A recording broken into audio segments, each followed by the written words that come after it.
Sean todos bienvenidos a este lugar y siéntanse cómodos, porque en la presencia de Dios hay victoria. En la presencia de Dios somos renovados, somos transformados, porque Él está con nosotros. Amén. Bueno, hoy vamos a estar iniciando un nuevo ciclo. Vamos a pasar a la siguiente. Estamos iniciando un nuevo ciclo durante 5 semanas. Este ciclo se llama Las Parábolas de Jesús. Y vamos a estar haciendo un recorrido por medio de este método de enseñanza de nuestro Señor. Nuestro Señor se comunicaba y daba enseñanzas poderosas a través de las parábolas. Mostraba grandes verdades del reino de Dios y las usaba como apoyo para mostrar los principios del reino, los principios que sostienen el reino de Dios. Así que prestemos mucha atención, porque en ellas vamos a conseguir un mensaje maravilloso, enriquecedor, que transforma nuestras vidas. Así que preparemos nuestros corazones, porque en las próximas 5 semanas vamos a estar hablando de estos temas tan hermosos que nuestro Señor nos trae. Y nuestro mensaje el día de hoy, disculpe, vamos a la anterior todavía, se llama, nuestra primera parte se llama Los dos deudores. Vamos a estar hablando de una parábola de los dos deudores y vamos a prestar atención. Vamos a tratar de identificar a los personajes de esta parábola y ver cómo tú y yo podemos vernos allí reflejados. Vamos a pedirle a Dios que nos muestre: Señor, ¿dónde estoy? ¿En qué condición estoy? Vamos a estar viendo 2 tipos de deudores, pero antes de hablar de los deudores, yo quisiera hacer una pregunta. ¿Recuerda usted alguna situación de deuda que haya tenido? O que no haya tenido. Que no haya tenido. En algún momento todos hemos experimentado deudas, ¿cierto? Yo quisiera preguntarte, ¿qué te motivó a prestar o a pedir prestado? Porque pudiéramos estar quizás en las 2 caras de la moneda. Hay ocasiones en las cuales damos prestado y hay otras ocasiones en las cuales pedimos prestado. Sin embargo, hay situaciones en las cuales las cosas no terminan bien y puede ser que quedemos con una deuda muy grande, con intereses, etcétera, etcétera, o simplemente quede una persona con una deuda muy grande hacia nosotros. Y ahí sí es verdad que la cosa nos preocupa, ¿cierto? Ahí sí es verdad que la cosa se pone color de hormiga. Así que quisiera hacerte otra pregunta. ¿Cómo esperaste que respondiera la otra persona? Bien sea como deudor, o en este caso tú como acreedor. ¿Cómo esperaste que respondiera la otra persona? Porque siempre hay expectativas. Cada vez que damos cada vez que damos un préstamo o recibimos un préstamo, hay expectativas, ¿cierto? A largo plazo. Bueno, voy a hacer esto, voy a hacer aquello, no sé qué más. Hacemos todo un mapa de lo que queremos hacer y a veces las cosas no salen bien, las cosas no salen como esperamos. Y justamente hoy vamos a estar hablando de este tema porque nuestro Señor da una parábola muy hermosa, pero que refleja una verdad súper interesante. Tan interesante es que esta parábola no podemos dejarla por alto, porque la enseñanza que nos trae es simplemente maravillosa. Así que dice ahí en Mateo, vamos a ir ahora a nuestro pasaje, Mateo capítulo 18. ¿Okay? Vamos a ir a nuestras Biblias y vamos a estar viendo a partir desde el verso 23 en adelante. Esta parábola es conocida como la parábola de los 2 deudores y dice de la siguiente manera: por lo cual el reino de los cielos es semejante a un rey que quiso hacer cuentas con sus siervos, y comenzando a hacer cuentas le fue presentado uno que le debía 10,000 talentos. Verso siguiente: a este, como no pudo pagar, ordenó su señor venderle y a su mujer e hijos y todo lo que tenía, para que se le pagase la deuda. Entonces aquel siervo postrado le suplicaba diciendo: Señor, ten paciencia conmigo y yo te lo pagaré todo. El señor de aquel siervo, movido a misericordia, le soltó y le perdonó la deuda. Adelante. Pero saliendo aquel siervo halló a uno de sus consiervos que le debía 100 denarios y haciendo de él, en otro pasaje dice, agarrándolo por el cuello, le ahogaba, en otro pasaje dice que le asfixiaba, diciendo, págame lo que me debes. Entonces su consiervo, postrándose a sus pies, le rogaba diciendo, ten paciencia conmigo y yo te lo pagaré todo. Mas él no quiso, sino fue y le echó en la cárcel hasta que pagase la deuda. Viendo su consiervo lo que pasaba, se entristecieron mucho y fueron y refirieron a su señor, o le contaron a su señor todo lo que había pasado. Luego dice el 32, entonces llamándolo su señor le dijo, siervo malvado, toda aquella deuda te perdoné, porque me rogaste. ¿No debías tú también tener misericordia de tu consiervo como yo tuve misericordia de ti? Verso siguiente. Entonces su señor, enojado, le entregó a los verdugos hasta que pagase todo lo que debía. Y dice nuestro Señor, así también mi Padre Celestial hará con ustedes o con vosotros, si no perdonáis de todo corazón cada uno a su hermano sus ofensas. Amén. Bueno, esta es la parábola que vamos a estar viendo. Es bien interesante y también es importante recalcar que esta parábola tiene su contexto. Por supuesto que tiene su contexto. El Señor venía hablando de varias circunstancias, de algunos elementos disciplinarios en la iglesia, entre otras cosas. Y al final de lo que el Señor está enseñando surge una pregunta de parte del apóstol Pedro. Vamos a ir viéndolo a Mateo 18, 21 al 22 y dice, entonces se le acercó Pedro y le dijo, Señor, ¿cuántas veces perdonaré a mi hermano que peque contra mí? Hasta 7. 7 nada más, Señor. Jesús le dijo, no te digo hasta 7, sino aún hasta 70 veces 7. Y bajo este contexto de esta pregunta fue que surgió la parábola que acabamos de ver. Bueno, hay varios elementos y vamos a tener que ir desmenuzando esto por pedacitos para poderlo digerir correctamente. El primero de ellos es una pregunta que está latente. Hablamos del perdón porque Pedro pregunta, ¿cuántas veces perdonaré a mi hermano? Así que nos preguntamos, ¿pero qué es el perdón? Probablemente lo sabemos. Sin embargo, yo creo que es importante repasar algunas cosas para afianzarlo. Vamos a ir a algunas definiciones que encontramos. Estas son definiciones que se consiguen de parte de la Real Academia Española, entre otras. Y dice, el perdón es una decisión voluntaria y consciente que nos libera de sentimientos negativos como el rencor, resentimiento, enojo, dolor.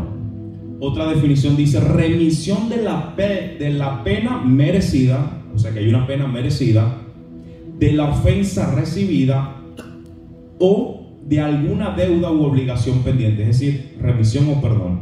Y a mí me gustó esta definición que define el pastor Arana en su libro El Perdón, que dice de la siguiente manera: el perdón es una decisión personal en la que se suelta la ofensa y el agravio, renunciando a los sentimientos de resentimientos y a los deseos de venganza, es decir, renunciando a esos sentimientos.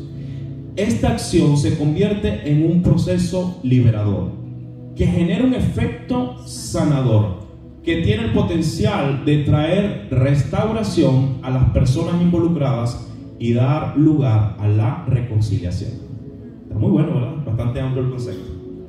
Para los que no conocen, el pastor Arana forma parte también del Ministerio Internacional de Restauración a las Naciones y escribió su libro El Perdón, que lo recomiendo, búsquenlo, está en Amazon, muy bueno, excelente libro. Vamos a ir avanzando entonces. Ya tenemos más o menos una definición del perdón, ¿cierto? Y ahí nos vamos ubicando poco a poco. Ahora, pensando o retomando nuevamente la parábola, nos damos cuenta que hay una deuda impagable. Y para nosotros entender esta parábola, por supuesto que surgieron dos términos como le debía 10,000 talentos. ¿Qué será eso? ¿Con qué se come eso? ¿Con aguacate o con qué? ¿O con mantequilla? Y hay otro elemento que son los denarios, que es otra terminología, pero ya la vamos a ir describiendo. Así que vamos a comenzar por aquí. Una deuda impagable. recordemos un poco lo que dice Mateo 18, 23 y 24. Dice: por lo cual, dice nuestro Señor, el reino de los cielos es semejante a un rey que quiso hacer cuentas con sus siervos. Y comenzando a hacer cuentas, le fue presentado uno que le debía 10,000 talentos. Para nosotros entender esta palabra, como acabo de mencionar, hay que analizar, hay que entender qué es talentos, qué tanto dinero era eso. Así que yo quisiera mostrar una tablita en la siguiente. Vamos a hacer un cuadro comparativo para que más o menos tengamos una idea de cuánto podía ser esto. Dice que aproximadamente un cuarto o denario romano equivale a un día de salario, lo cual son o eran en aquel momento lo que para nosotros es hoy en día 14 centavos de dólares. Eso era lo que ganaban en aquella época. Eso era lo que ganaban. Así que no nos quejemos. Si usted gana 15 la hora, no esté llorando, por favor. No. Pero vamos a ir haciendo un cuadro comparativo porque es importante entender el contexto. Así que vamos a la siguiente. De modo que este siervo, para pagar esa cantidad de dinero, necesitaba 172 años de trabajo, suponiendo que trabajaba los 365 días al año.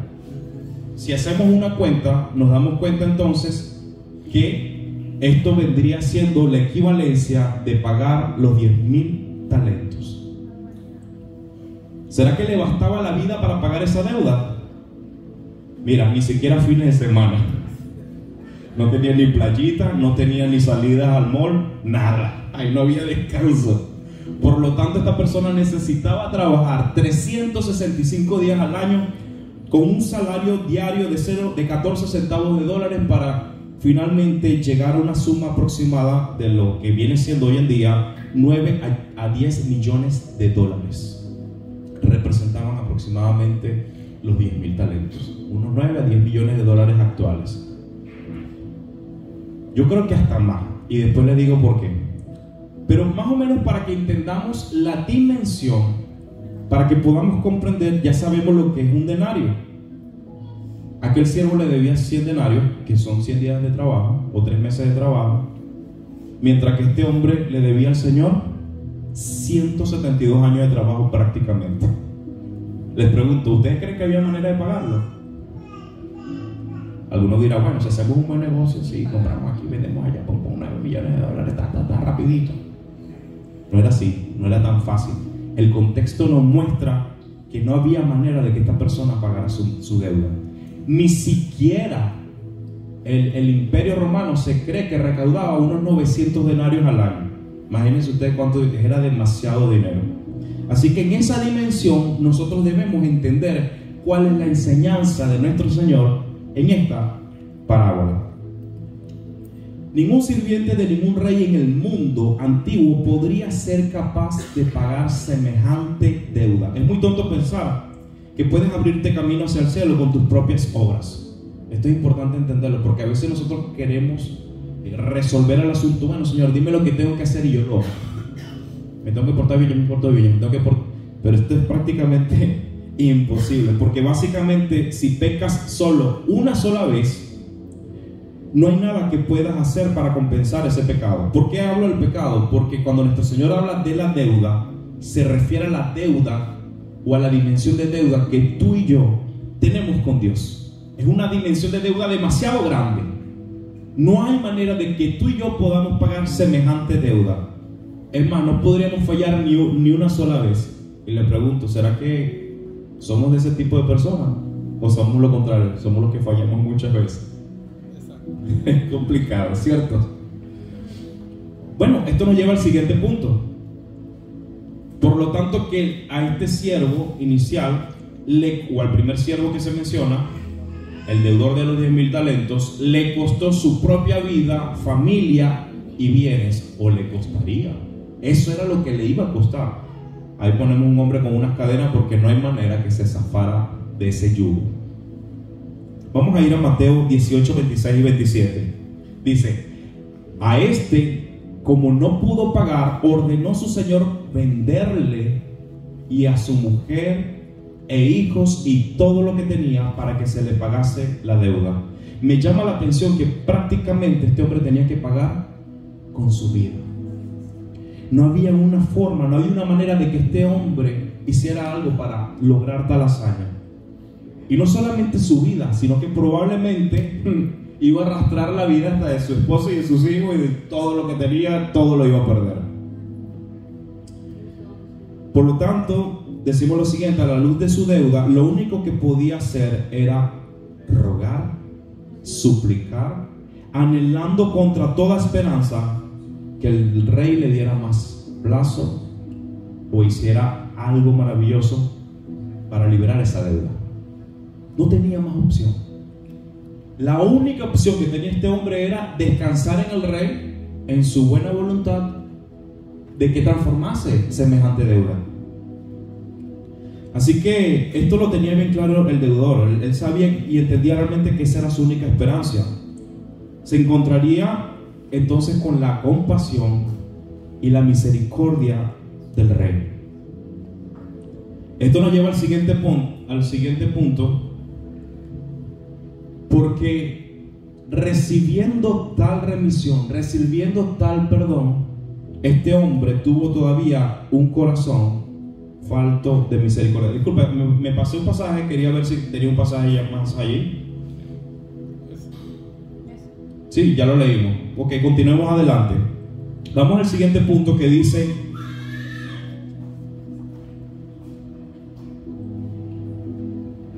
yo agregué un pasaje allí, ¿cierto? Romanos. Vamos a darle entonces atrás. Quiero leer ese pasaje. Fíjense lo que dice la palabra de Dios. Cuando nosotros comparamos la deuda que tenía este hombre, cuando nosotros hacemos esa comparación con el ámbito espiritual, con la deuda que tenemos tú y yo, es decir, cuando nuestro Señor habla, está enseñando, está mostrando, está revelando que tú y yo tenemos una deuda impagable con Dios, que no hay manera de que tú y yo paguemos esa deuda. Por eso que Romanos dice, en 6:23 dice: porque la paga del pecado es muerte, pero la dádiva de Dios es vida eterna en Cristo Jesús nuestro Señor. Amén. ¿Ve la diferencia? La paga del pecado es muerte, es pagar con tu vida, con lo que tienes, porque no hay manera de pagar semejante deuda. Pero la dádiva de Dios es vida eterna en Cristo Jesús nuestro Señor. Es decir, que nuestro Dios, en vez de cobrarnos y quitarnos la vida, lo que hizo fue a su Hijo, ofrecer a su Hijo en sacrificio para el perdón de nuestros pecados, para que por medio de Él tú y yo alcancemos la misericordia. Así que Dios lo que hizo fue enviar al Hijo para darnos la mano, para levantarnos, para sacarnos del hoyo de la perdición, porque no había manera de pagar esa deuda. Así que Dios extendió su mano a través de su Hijo y nos sacó y nos libró. Sin embargo, me llama la atención que este hombre no había entendido la dimensión de lo que estaba ocurriendo. Este hombre de la parábola no tenía ni la más mínima idea de qué estaba siendo librado. Y vamos a ver el siguiente punto, porque nos vamos a encontrar con un corazón falto de misericordia. Perdón, ¿qué me pasa hoy? Vamos a vivir en directo, no se preocupe. Así que ya vimos que solamente contaba con la misericordia del rey. Vamos a leer el pasaje. Dice: entonces aquel siervo postrado le suplicaba diciendo: Señor, ten paciencia conmigo y yo te lo pagaré todo. El señor de aquel siervo, movido a misericordia, le soltó y le perdonó la deuda. Así que solamente él contaba ¿con qué? ¿Con qué contaba él? Con el perdón del rey. No había más opción, no había manera de pagar semejante deuda. Así que por medio del perdón del rey era que este siervo podía lograrlo. Por eso que él dijo, por eso que él se postró y suplicaba diciéndole a su señor: ten paciencia conmigo y yo te lo pagaré todo. Y ahí es donde vemos la comparación de este rey con nuestro Señor, que él tuvo y fue movido a misericordia. Hay una diferencia entre tener compasión y tener misericordia. Tener compasión es ver que una persona tiene una situación, una necesidad. Ay, pobrecito, me da cosita, me da dolor que esté pasando por eso, y no hacer nada. es solo tener compasión. Pero nuestro Señor muestra las dos cosas. Muestra la compasión y muestra la misericordia, porque la misericordia es la acción, cuando ya Dios lleva la acción a cabo de perdonar. Vemos entonces ahí la imagen de un Dios perdonador, un Dios que se mueve a misericordia, que le soltó y le perdonó la deuda.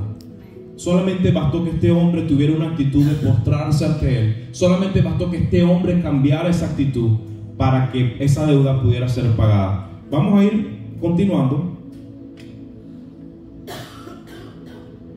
Y esto nos lleva al siguiente punto: un corazón falto de misericordia y perdón. Ahí sí va el punto. Discúlpeme que yo me adelanté ahorita, pero ahí está el punto. Vamos a ver ahora un corazón falto de misericordia y perdón, porque este hombre no logró entender la magnitud de esa deuda que Dios que el rey le estaba quitando. Volviendo a la parábola, no entendió. ¿Y sabes qué? Yo quisiera que en este punto tú y yo logremos vernos a nosotros mismos y logremos analizar cómo está nuestro corazón, que podamos hacer una revisión, que podamos chequear cómo está nuestro ser y qué es lo que nosotros estamos haciendo. Vamos a ir al siguiente pasaje. Dice así, Mateo 18:28. Al salir, aquel siervo se encontró con uno de sus compañeros que le debía 100 denarios. ¿Se acuerda lo que mencioné de los 100 denarios? ¿A cuánto equivaldrían esos 100 denarios? 3 meses. A 3 meses aproximadamente de trabajo. ¿Y qué hizo este hombre? Lo agarró por el cuello y comenzó a estrangularlo.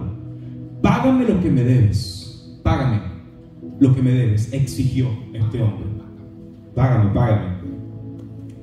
Y luego dice, su compañero se postró delante de él. Fíjense que la misma acción que él hizo ante el rey, ahora su compañero o su consiervo la hizo delante de él. ¿Y qué fue lo que sucedió? ¿Qué le dijo este hombre? Su compañero se postró delante de él. Ten paciencia conmigo, le rogó, y te lo pagaré. ¿Pero qué hizo él? Se negó. No, yo no te voy a perdonar eso. Más bien fue y lo hizo meter en la cárcel hasta que pagara la deuda. ¿Qué les parece esto? Terrible. ¿Cómo era la actitud de este hombre? Terrible, falto de misericordia. Él le habían perdonado una deuda de 10,000 talentos, es decir, tenía que pagar 172 años que no iba a tener, que no había manera de que tuviera ese tiempo para pagar esa deuda, y fue totalmente perdonado. Pero este hombre que le debían 3 mesecitos no fue capaz de perdonar a su consiervo, no fue capaz de perdonar a su compañero, más bien lo agarró por el cuello, lo estranguló. Págame lo que me deben. Aquel hombre le rogó, fíjense que le rogó, y aún así, ¿qué hizo? Se negó y lo encerró en la cárcel, lo puso en cautiverio, tuvo resentimiento. Y vamos a ver algunos puntos que me llaman la atención, porque dice que en la actitud del siervo perdonado, porque este hombre había sido perdonado previamente, vamos a ir viendo que, número uno, no tuvo un corazón agradecido. No tuvo un corazón agradecido por lo que ya el rey había hecho por él. Ya el rey le había perdonado absolutamente todo, y él no tuvo ni siquiera un corazón agradecido. Es decir, que él no entendió el perdón tan grande que su rey le había dado. Número 2, su egoísmo encegueció su corazón. Es decir, su corazón se nubló por el egoísmo. 3, perdió la empatía y el amor por el prójimo. Es decir, no se puso en el lugar del prójimo. No dijo, bueno, a mí me perdonaron 10,000, bueno, 3 meses no es nada, lo voy a perdonar porque qué deuda tan grande me perdonaron a mí. Sin embargo, esta no fue la actitud de él. Perdió totalmente la empatía. No había empatía en este hombre. Perdió el amor por el prójimo. Lo cuarto es que no fue capaz de entender ni siquiera el perdón de su deuda, como lo decíamos ahorita. No tuvo la capacidad, no tuvo la dimensión de entender la deuda tan grande que le habían hecho. Y lo quinto, el resentimiento fue su mayor aliado. No se le olvidó que este hombre le debía. Y es aquí a donde quiero hacer una pausa. Este pasaje es tan poderoso, que nos muestra la deuda que tú y yo teníamos ante Dios. Una deuda por nuestro pecado, que la única manera de pagarlo era con nuestra vida, porque la paga del pecado es muerte. Es decir, que teníamos que morir. Sin embargo, ¿qué hizo Dios para que tú y yo no muriésemos? Es decir, una muerte eterna, porque ciertamente hay una muerte física, que es la muerte que nosotros experimentamos. Esto vino desde el Edén. Nosotros cuando vimos la predicación del Edén, ¿se recuerdan? Estuvimos hablando de que experimentamos esa muerte física, pero también experimentamos una muerte espiritual que nos separa de Dios. Es decir, que ese puente que nos unía se quebró. Pero ahora, cuando el Padre envía a su Hijo, el Hijo, ¿qué hizo? Tomó tu lugar y mi lugar y pagó el precio en la cruz. Tetelestai, dice, consumado es. Pagó el precio que tú y yo le debíamos a Dios. Esa deuda tan grande de nuestro pecado que no había manera de pagarla, Él lo hizo, nuestro Señor. Él pagó el precio. Y aquí es donde viene la enseñanza de esta parábola. Pero cuando viene un hermano o un amigo o un familiar y nos hace algo, ay papá, que te perdone Dios, yo no te puedo perdonar. Esa es muchas veces la actitud que asumimos ante la ofensa, ante el agravio que recibimos. Yo no te puedo perdonar, que te perdone Dios.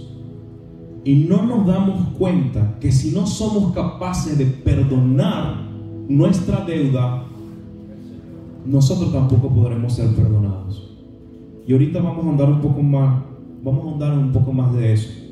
Quiero ir al siguiente punto, que dice un mal testimonio. Imagínense que nosotros como creyentes recibimos el perdón de parte de Dios, pero no somos capaces de perdonar a nuestros semejantes.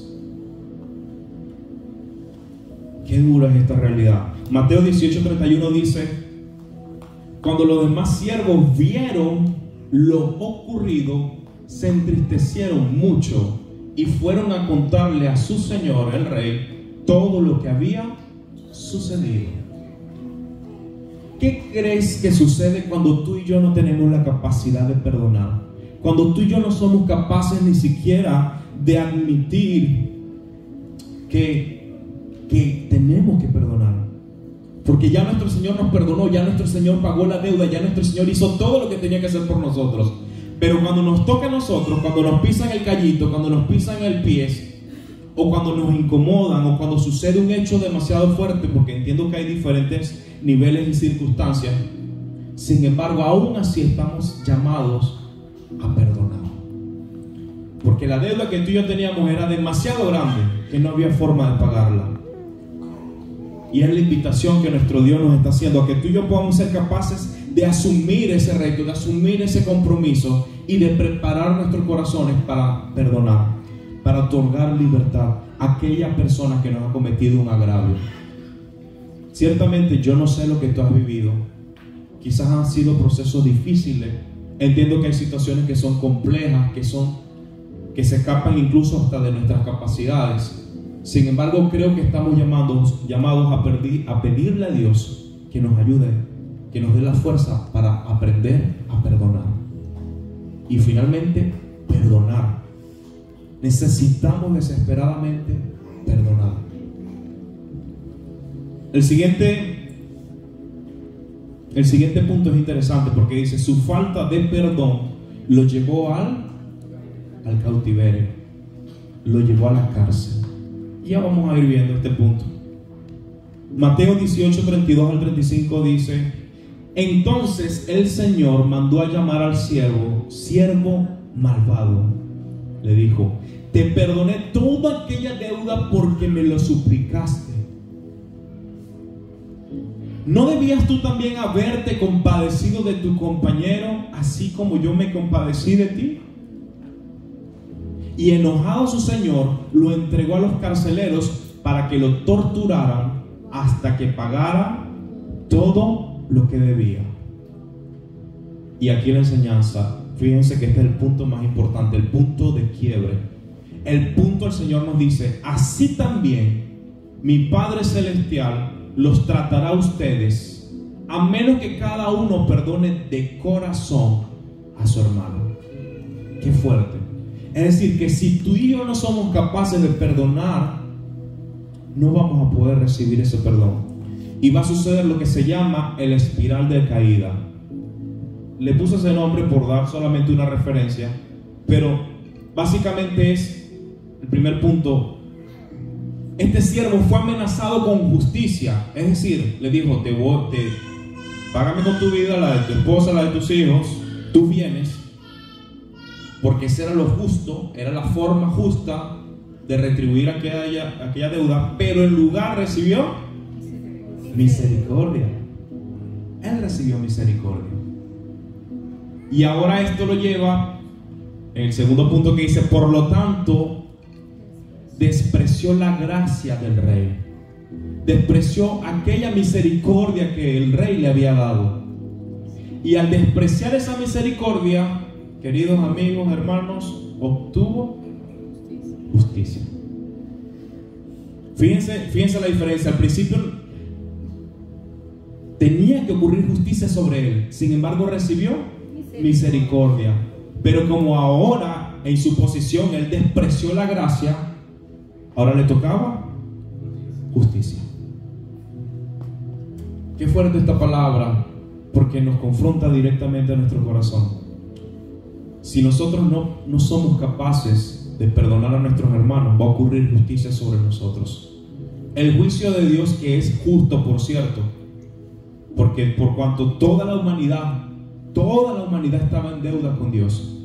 Yo les digo la verdad, esto a mí antes me costaba entenderlo, y quiero ir a este pasaje.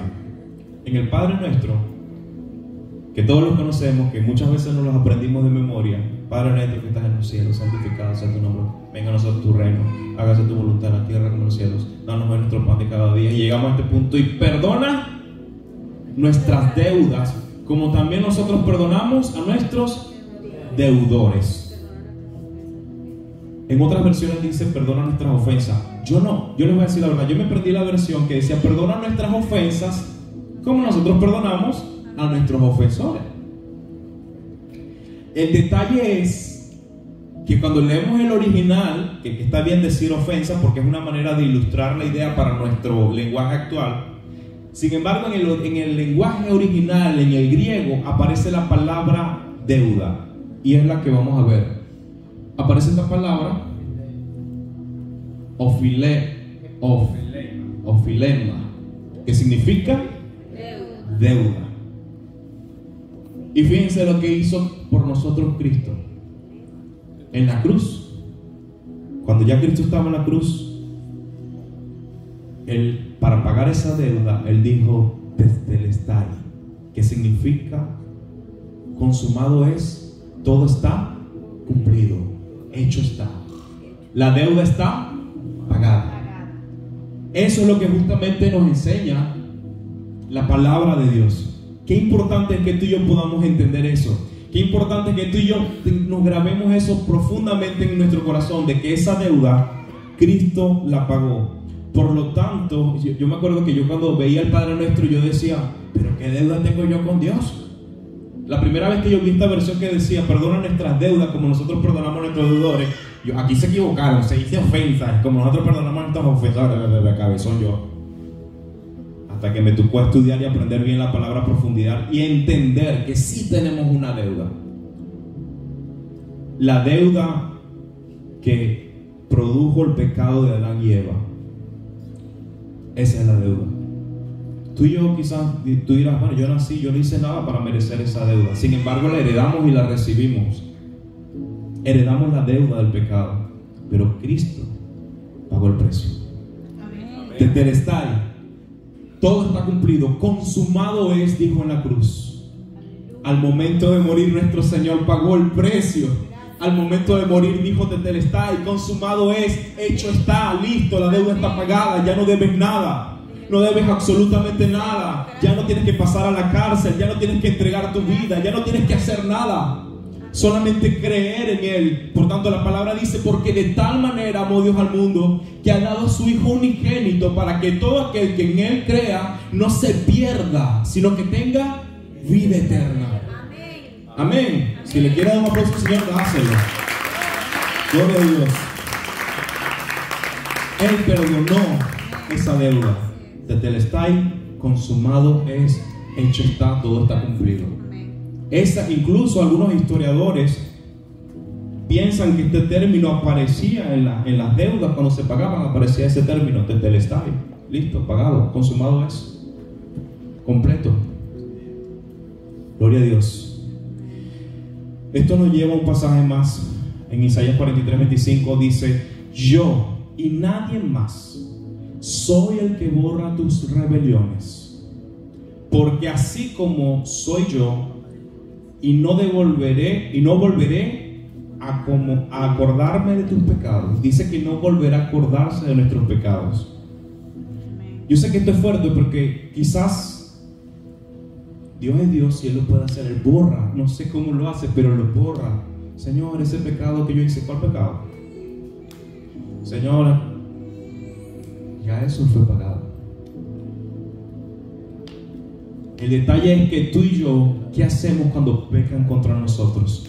¿Qué hacemos cuando nos agreden? ¿Qué hacemos cuando somos víctimas de una situación? Cuando no nos pagaron, cuando quedaron debiéndonos, cuando nos cometieron un nivel de daño tan grande. ¿Qué hacemos? Y ya para cerrar, dejo esta pregunta: ¿por qué me resulta tan difícil perdonar?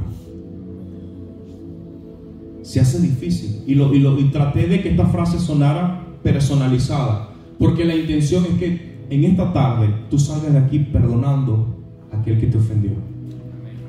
Que tú esta tarde salgas de aquí libre, que salgas de esa cárcel, porque cuando tú tienes a una persona que no has perdonado, que no has sanado el dolor, que no has sanado esa herida, todavía tienes a esa persona en la cárcel. Lo agarraste por el cuello y le dijiste: págame lo que me debes. Y ese págame lo que debes es que tú, por lo que me hiciste, yo no te perdono, traduciéndolo en el lenguaje de nuestro contexto. Pero Dios nos invita a que nosotros perdonemos. Yo sé que no se te va a olvidar lo que pasó. El detalle es que cuando tú recuerdes, ya no sientas dolor, que ya tu corazón se haya sanado, que ya no sientas rabia. Y como lo vimos al principio, esa intención de causar agravio, de causar venganza contra esa persona, ya no la hagas. Sino que dice: ¿sabes qué? La deuda que mi Dios pagó por mí fue tan grande, tan grande, tan grande, que yo te perdono lo que me hiciste. Que yo te perdono. ¿Qué tal si te pones sobre tus pies? Gloria a Dios.